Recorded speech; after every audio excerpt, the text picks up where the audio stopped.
नमस्कार मित्रांनो, मी प्राध्यापक विनायक ठाकूर, कृषी तंत्रनिकेतन देवगड या यूट्यूब चॅनलमध्ये तुमचं सगळ्यांचं मनापासून स्वागत। मित्रांनो, लक्षात घ्या, सध्या 7 महिने पाऊस चालू आहे। अवकाळी पावसामुळे आंब्याच्या वर काळोखी तयार आहे, पण आंब्याची कलम फुटत नाहीत। ऑक्टोबरमध्ये थंडी पूर्वी असायची, पण या वर्षी जर बघितलं तर पाऊस होता। झाडांना गरजेनुसार ट्रेस मिळायला पाहिजे, योग्य ट्रेस नाही मिळाल्यामुळे प्रॉब्लेम झाला आणि सनलाईट म्हणजे सूर्यप्रकाश न मिळाला म्हणजे, कारण 7 महिने बघितली तर सध्या पाऊसच आहे आणि त्यामुळे पालवी येणं चालू झालेलं आहे। म्हणजे मातीतील झाडांना पालवी आली आणि कातळातील जी झाडं आहे ती न फुटता काळोखीच होऊन राहिली आणि त्यामुळे या वर्षी सीझन तर लेट होणारच।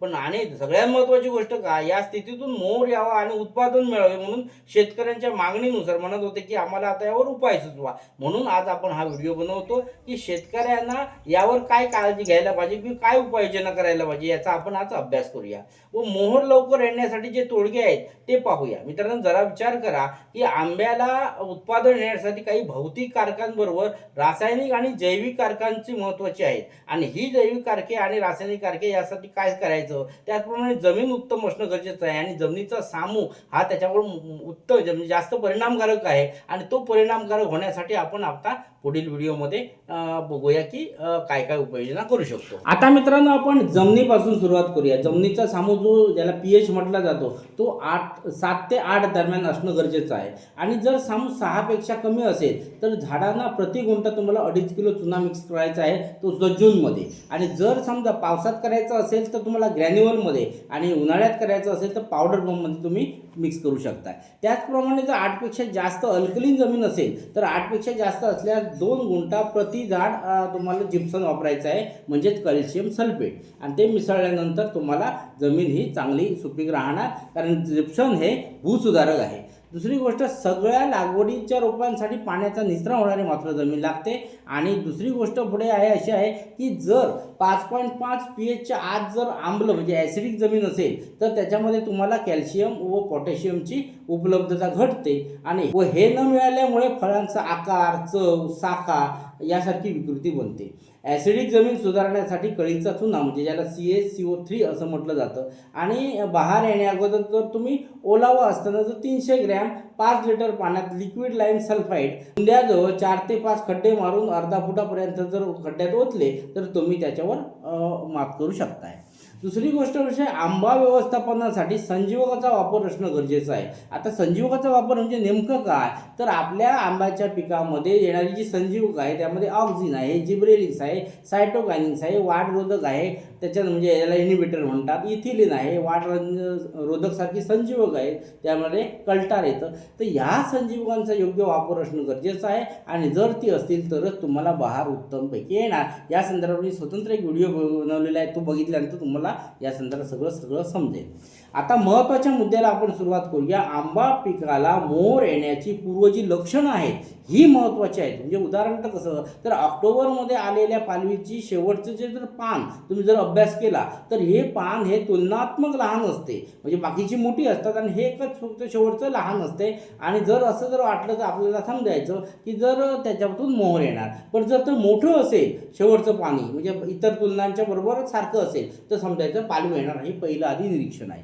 दुसरी गोष्ट अशी आहे की पालवी पक्व झाल्यावर अग्रस्त जो मुकुल आहे हा पसरट असणं गरजेचं आहे। तो जर टोकदार असेल किंवा धारदार पिरॅमिड सारखा असेल तर समजायचं की याच्यातून पालवी येणार, म्हणजे पसरट असेल तरच त्याच्यातून मोहर येणार, हे दुसरं लक्षण आहे आपल्या निरीक्षणाचं। आंबा मोहर येण्यासाठी आंबाची पालवी आहे ती काळोखी असणं गरजेचं आहे, म्हणजे त्याच्यामध्ये अन्नघटकांचं प्रमाण जास्त असणं गरजेचं आहे, तरच लवकर मोहर येणार। आणि त्याच्यासाठी तुम्ही 0.34 मोनोपोटॅशियम फॉस्फेट 5 ग्रॅम प्रति लिटर पाण्यातून जर फवारलं, 0.5% चिलिटेड कॅल्शियम, 1 ग्रॅम बोरान व 10 लिटर पाणी याचं मिश्रण करून त्यामध्ये जर समजा परत तुम्ही 3 ग्रॅम अमोनियम मॉलिब्डेनमची घालून फवारणी जर केली तर तुम्ही काय करू शकता, तर म्हणजे नैसर्गिक मोहर येण्याची प्रक्रिया वाढते आणि यात कोणतंही तुम्हाला कीटकनाशक वापरायचं नाही आहे। हा महत्त्वाचा मुद्दा लक्षात ठेवा। पुढचा मुद्दा असा आहे की मोहर येण्याची प्रक्रिया सुरू असताना मोहर फुटण्याच्या अगोदर कोणतंही कीटकनाशकाची किंवा स्टिकर आतमध्ये मिक्स करू नये, कारण काय ते पुढचं उती खाते आणि अक्षरशः सच्छिद्र बनवते आणि त्यामुळे लपडं काय होतं की त्याच्यातून आरपार सूर्यप्रकाश गेला की मग पालवी यायला मदत होणार. म्हणून तुम्हाला सांगतो की पानाच्या वरील भाग सच्छिद्र होऊन सूर्यप्रकाश आत जातो आणि मोहर येण्याची प्रक्रिया थांबते आणि पालवी येते. आणि म्हणून कुठलंही त्याच्यामध्ये कीटकनाशक किंवा स्टिकर मिक्स करायचं नाही. जर अशा वेळी तुम्हाला कीटकनाशकाचा जर प्रादुर्भाव करायचा वाटला आणि प्रादुर्भाव दिसत असेल तर काय करायचं, लिक्विड लाईम सल्फर म्हणजे कॅल्शियम सल्फाईड हे 5 ml प्रति लिटर पाण्यात मिक्स करून तुम्ही फांद्यावर फवारणी करू शकताय. आणि कीटक आणि बुरशी किंवा बॅक्टेरियाच्या त्या कॉलन्या आहेत ह्या तुम्हाला मारून टाकतं आणि तुमचं झाड सक्षम बनवतं. इथं फक्त तुम्हाला फवारणी घ्यायची नाही या 15 दिवसामध्ये.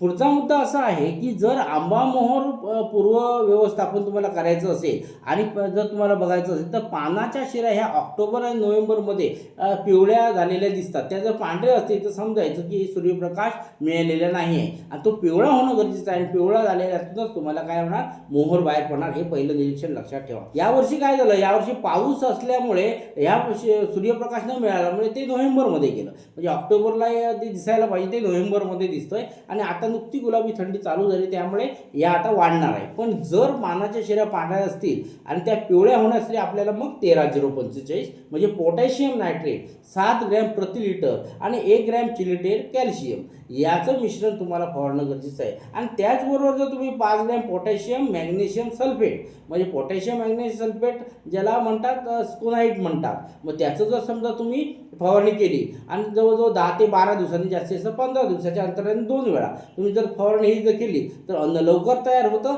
आणि मोहर लवकर येतो. यातही कुठल्याही प्रकारचं कीटकनाशक वापरायचं नाही.